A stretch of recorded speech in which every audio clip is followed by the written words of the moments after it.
தமிழ்நாட்டோட வளர்ச்சியை நிரந்தரமா கெடுக்கணும்னு இன்னைக்கு ஒருத்தர் இருக்காரு. யாரும் தெரியும், ஆளுநர், மன்மிகு ஆளுநர். அவரை பாஜக நினைச்சிருக்கிறாங்க.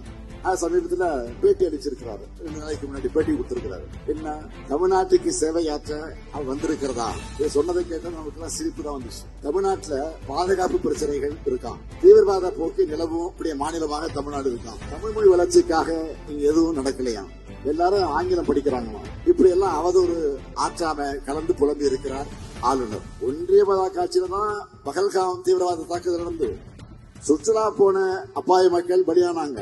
ஒன்றிய காட்சியில தான் டெல்லி செங்கோட்டை கிட்ட குண்டு வெடிப்பு நடந்து அங்க மக்கள் பல பேர் பலியானாங்க.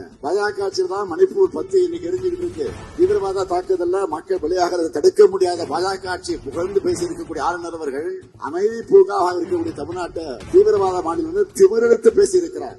அவரை திமிர அடக்கணும். நம்ம இக்கட்டான சூழல்ல தன்னுடைய தேசப்பற்றை காட்டி நம்ம படை வீரர்களுக்கு அதிக அளவில் நிதி வழங்கினது நம்முடைய தமிழ்நாடு தான். அப்படிப்பட்ட தமிழர்களை தேச விரோதிகள் என்று சித்தரிக்கக்கூடிய ஆளுநர் பேச்சு என்பது வன்மையாக கண்டிக்கக்கூடியது. பாஜகவுக்கு வாக்களிக்காதவங்க எல்லாரும் தீவிரவாதிகள் போல பேசுறாரு. அவர் வைக்கிற அரசியல் சாசன பொறுப்புக்கு துளியும் பொருத்தமற்ற தகுதியற்ற தரக்குறைவான பேச்சு இது. எங்க பசங்க உலக வாய்ப்புகளுக்காக ஆங்கிலம் படிக்கிறாங்க. அதுல உங்களுக்கு என்ன பிரச்சனை? உங்களுக்கு எங்க ஏறியுது? இன்னும் டபுள் மடங்கு ஆர்வமா நாங்க ஆங்கிலம் படிக்க தயாரா இருக்கோம். இந்தியா முழுக்க இந்தி பேசாத மாநில மொழிகள் இன்னைக்கு உயிர்ப்போட இருக்காங்கன்னா அதுக்கு காரணமே தமிழ்நாடு உயிரை கொடுத்து மொழி போர்ல ஈடுபட்டதுதான். தமிழ் மொழி பற்றி தமிழ்நாட்டுக்கு நீங்க வகுப்படுத்த வேண்டாம்.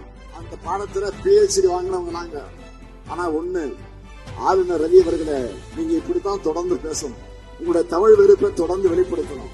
நீங்க பேசத்தான் எங்களுடைய வேலையும் ஈஸியாகும். குறைந்த விலை, நிறைந்த தரம், தங்கள் தேவைகள் அனைத்தும் ஒரே இடத்தில். ஜெயச்சந்திரன்.